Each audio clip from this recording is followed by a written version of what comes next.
For old-fashioned recipes and your gardening needs, while sipping on Kentucky bourbon. You sit right back in your big red hat, we're taking rural back from the urban. Listen to the stories where Kentucky is proud, share the giggles with all of your friends. You all tuned in to Friends Drifting.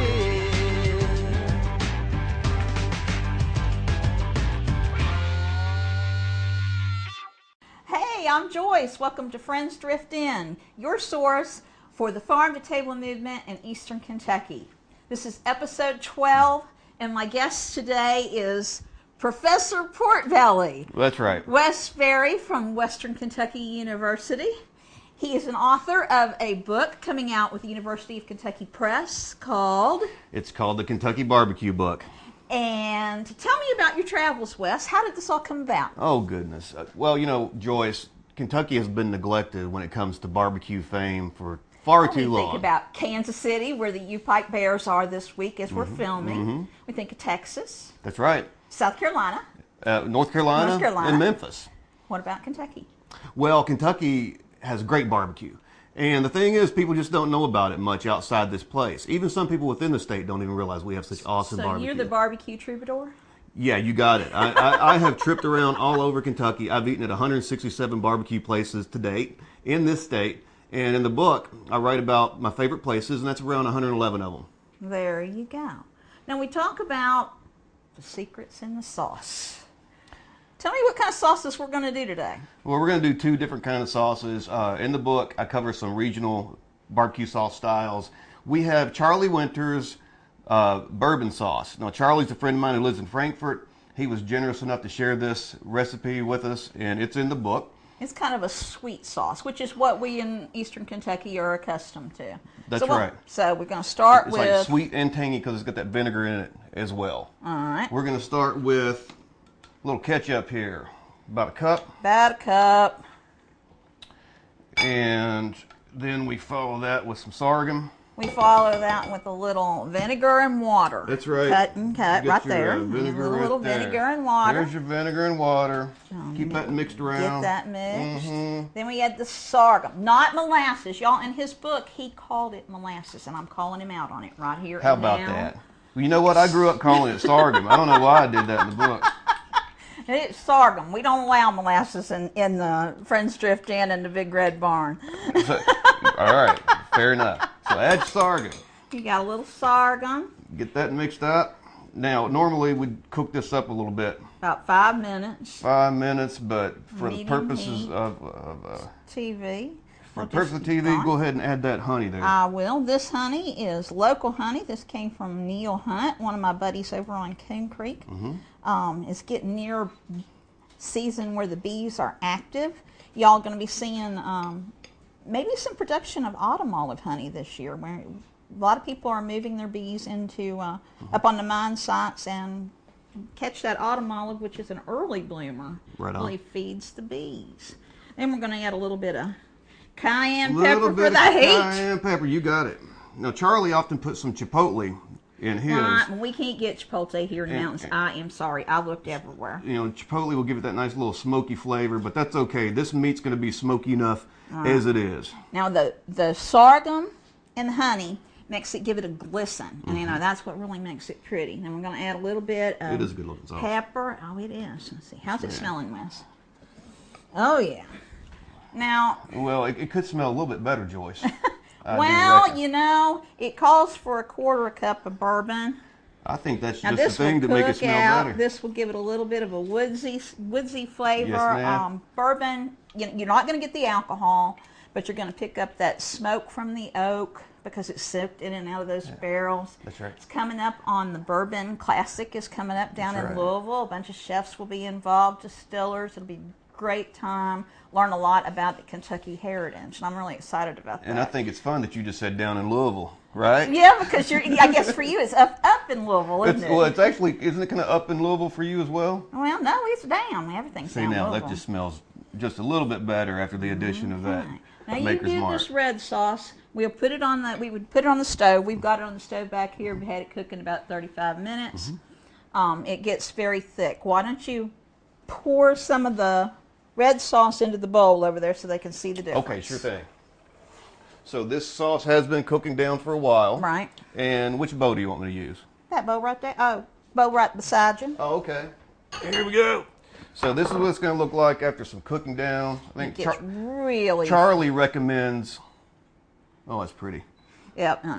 Tomato-based sauce. That's Yes. what I grew up with. That's you know, right. and tomato. You can't go wrong with tomatoes. Well, from what I understand, in my book I feature 3 Appalachian barbecue places. I understand that mountain folks are doing a lot of meat cooking, but not necessarily in restaurants. But except for Pig in the Poke. And you featured Pig in the Poke. That's what I'm saying. Pig with Sloke. Pig in the Poke, you got it. They're in the book. And Brian Kramer at Pig in the Poke said, my folks here love sauce. They like their meat sauced. Now, over in the western part of the state, people serve the pulled pork without a whole lot of sauce on it. Anyway, good tomato sauce here. You'll be seeing this later. Now pull that other one up here and pour it out in that other bowl, Wes. Now, here is a very strange concoction. I grew up in Barron County, down in the south central part of the state. Barron County is a couple counties away from Monroe County. And How far from here, hour-wise? I think it was 300 miles for me to travel over here. All right. And that's from Bowling Green. Y'all, this is very weird. This is a very strange thing. This sauce is more like a North Carolina sauce, which is basically what George Washington was cooking up when he was doing barbecues back in the day. Call it the father of our country sauce, maybe. But in Monroe County, they just call it dip.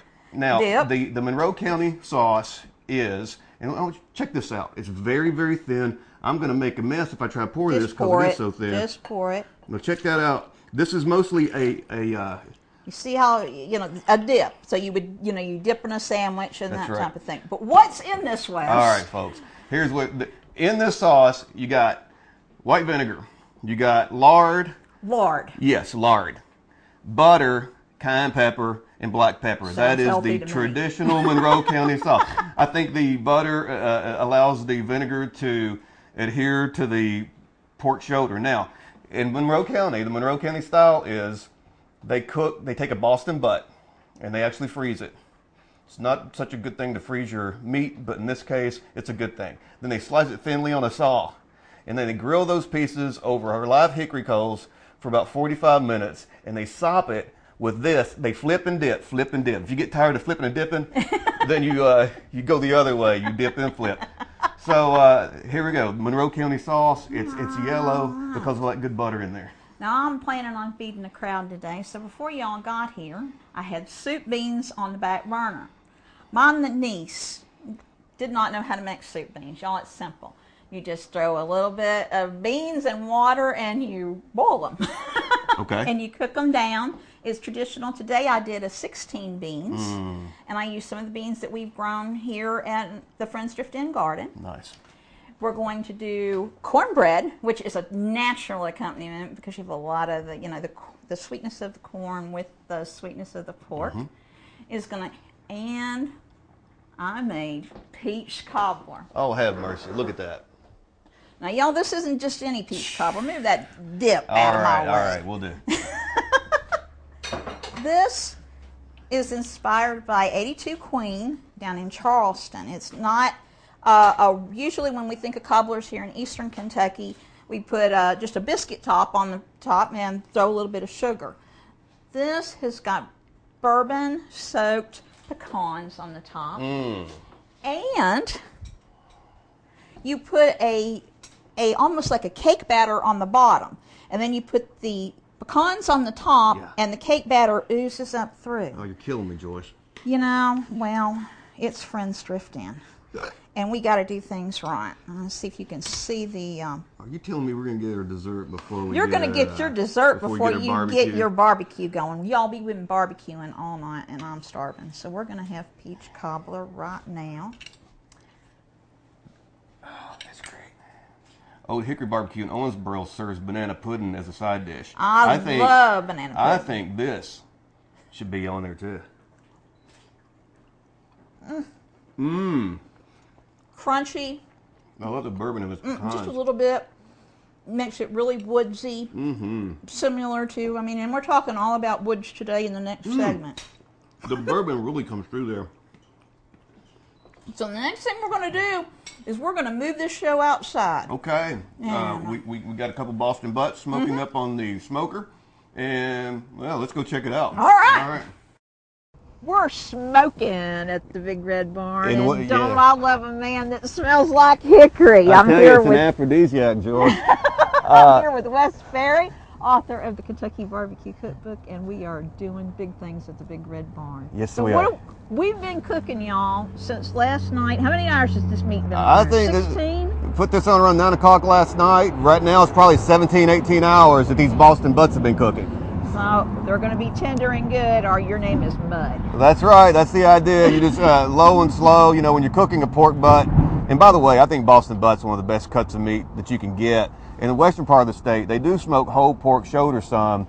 The only danger being that sometimes that shank end could dry out before the middle part How do you gets dried resolve out. that? Well, you resolve it by cutting off that shank end, which is basically a Boston butt. It's that big part of the pork shoulder. And, you know, another little thing is Boston butts have more fat in them. The shoulder has more fat than the hams. Right. So some people, just a few people in the western part of the state, actually smoke up the hams because it's leaner and you get less waste. Never have heard of that. But you don't get that good, yummy fattiness that you get Right. from a Boston butt. So ideally, these things, you know, you'll put them on, you'll smoke them low and slow. That's the barbecue mantra, right?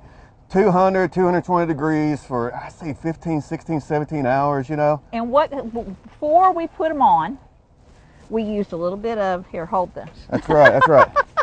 We used a little bit of coarse salt, kosher salt. We patted that down on these frozen ones. We patted it down. You want to use a kosher salt that's got a real coarse grain so it doesn't dissolve and it gets that crust and, That's right. and what they call the bark. And then we also patted it down with a really coarse grain pepper.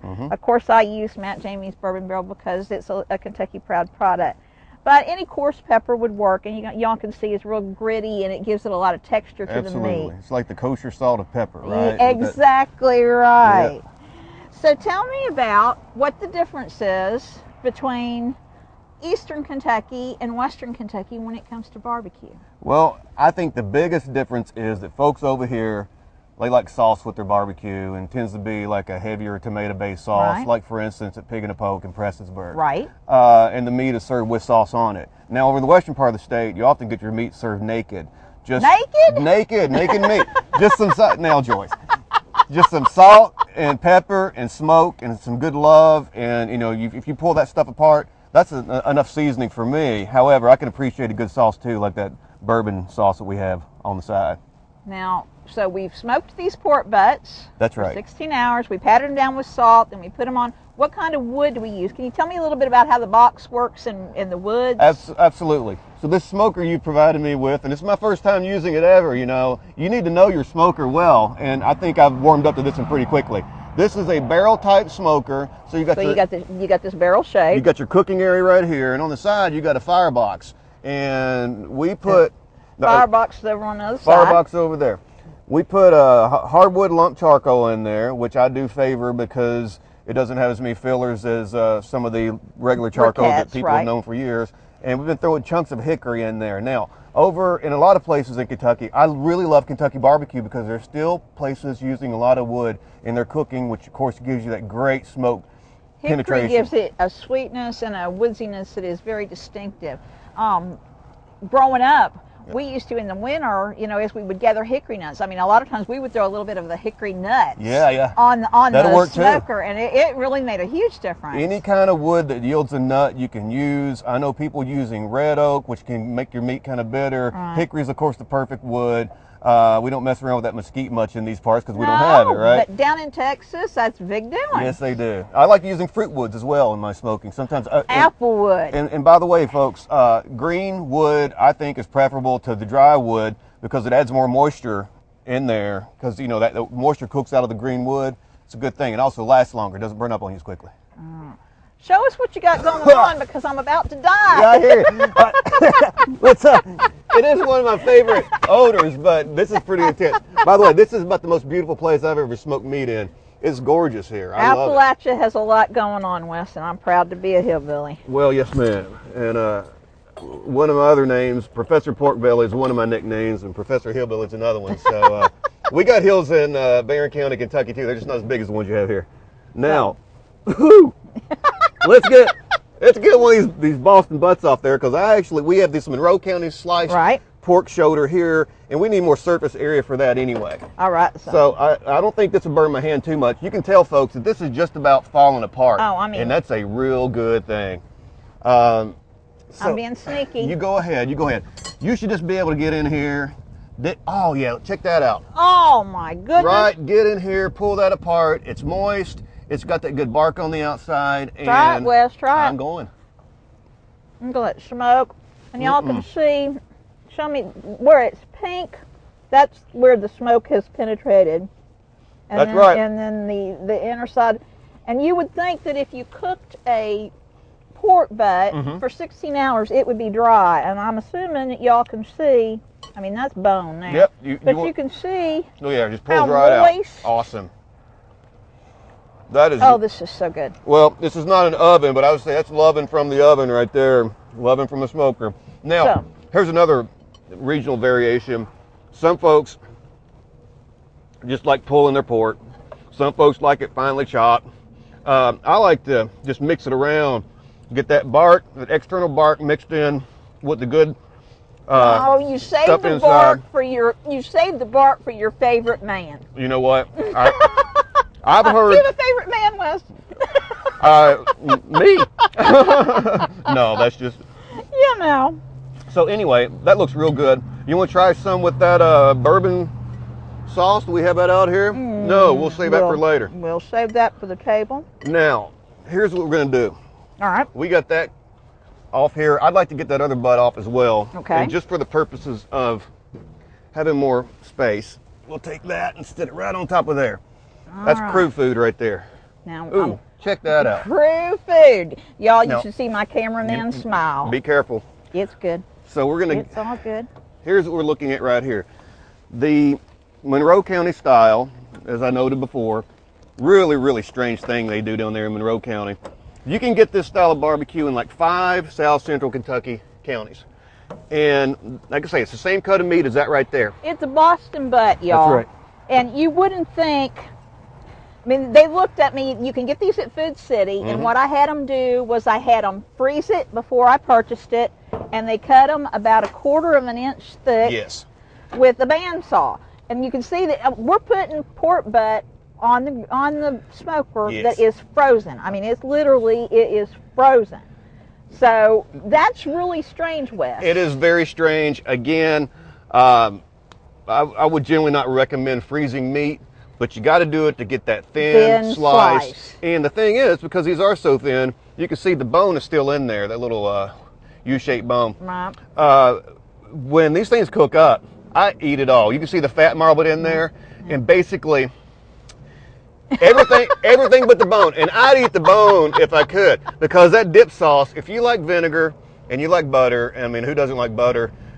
This was lard and butter and vinegar and a little bit of water, and oh man, this is crazy. It's crazy, and cayenne pepper. So in Monroe County and in these other places, they burn down hickory wood slabs to coals. When they get to the coal stage, they take a shovel and they shovel those underneath the meat. The meat cooks about that far from the coals, and they cook pretty hot. A piece of this should be, the longer the better, but about 45 minutes should be enough to get one of these pieces cooked. We got a couple on here that are just about where they need to be. All right. Let's check that out. You burnt me up. Sorry about that. That's all right. I can't even see what I'm doing. I'm in a blue haze. What you want to do is, that's some hickory. You want to keep an eye on these because you don't want to burn them. You can see this piece right here. That's pretty much ready. And it has gotten a little charred because it was close to that firebox on the side where the flame leaks out. Now, if you're going to eat this stuff in Monroe County, you got to have the dip. That's right. No, they will say you want it. You go in, you order, you say, I want a shoulder plate. They call this shoulder. A shoulder plate. I want which is a plate of this thin sliced pork shoulder. Okay. They'll say, well, you want it dipped or sprinkled. What's the difference? If you want just a little bit of heat, you say, well, I will have it sprinkled. Okay. If you want your mouth be on fire, you can say dip it, or as I do, I say dip the hell out of it, and it will pretty much burn your head off if it's a place that has the hot dip sauce.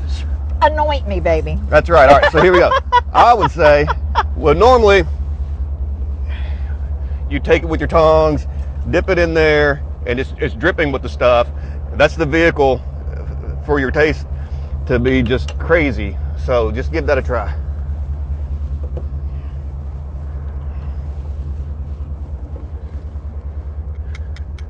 I'm real curious about this, Wes. It is hot, but it takes you a minute. That's right. It's got a creeping heat. Yes, ma'am.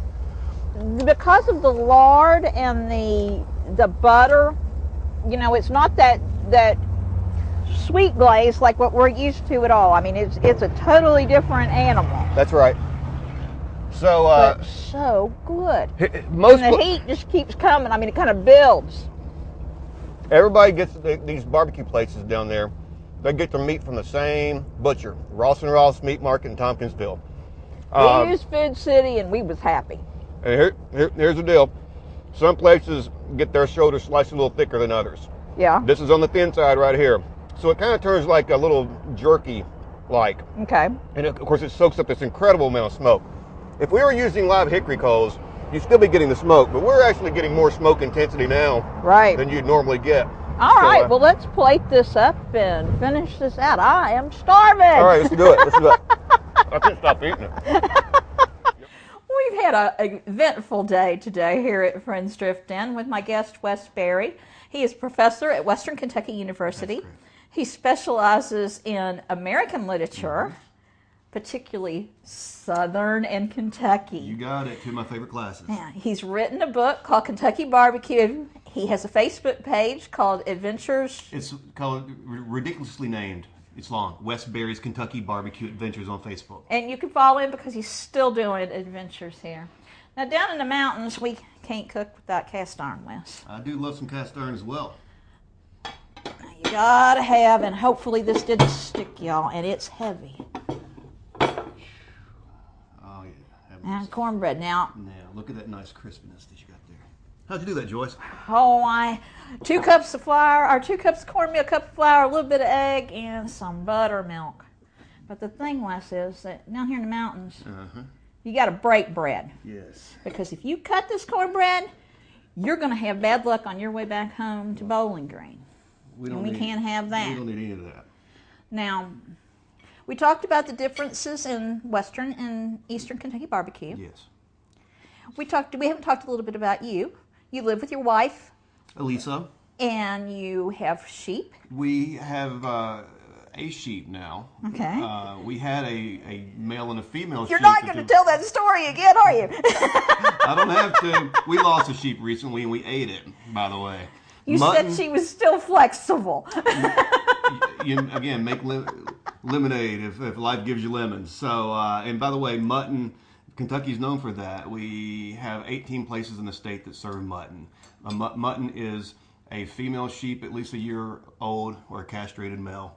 And yeah, go ahead. Let me try some of that sauce while you're talking. Oh yeah, absolutely. Here's that Charlie Winters. Now this is the bourbon sweet sauce. This is what we did with the honey and the sorghum molasses. That's right. A little bit of ketchup and some herbs and spices. Going to make that gloss up. Now you also made the dip, and we did that with the thin sliced pork butt. Put it on the grill frozen. I've never heard of such a thing, but it is so good. Now what did you say about that dip and sprinkle? Well, again, if you go into a restaurant and you ask for it sprinkled, it'd be a little hot. But if you get it dipped, then I'll just dunk your whole piece of shoulder in there. I used to get a side of dip sauce and actually put it in my vinegar slaw for that extra Oh man, kick. I love Can you vinegar believe that? slaw. Now, that's pretty much what you want it to look like right there. Nice char on it. Got lots of edge, and the sugars have Yeah. creamed up. It's good for you. And now we talked about the Monroe County sauce having a lot of fat content in it. I don't know whether you can get that picture, but you can see the separation where the lard and the butter have come around, and it is spicy hot, y'all. I'm going to stir that up just a little bit, and Like I say, if you want the heat on your tongue, just dip your stuff in there and you'll get it. We've got soup beans, peach cobbler for dessert, Yes, ma'am. Wes Berry's Western Kentucky style barbecue, and our style of barbecue. We've had a big day. Recipes will be available on Friends Drift In. Follow Wes on Facebook. And if you're really technologically savvy, as I'm not, you can go to KY BBQ Prof on Twitter, and I have another Facebook page with a TV show that I'm doing down in Bowling Excellent. Green. You are doing the local traveler, the Bowling Green segment. That's right, Amy Hess's show. I'm the local person down there in charge of that part of the state. Buy Wes's book, The Kentucky Barbecue Book. Yes, Tell about all of his adventures throughout the great Commonwealth. And you know what we say on Friends Drift In, Wes? What would you say, Joyce? We say, share the giggles. giggles.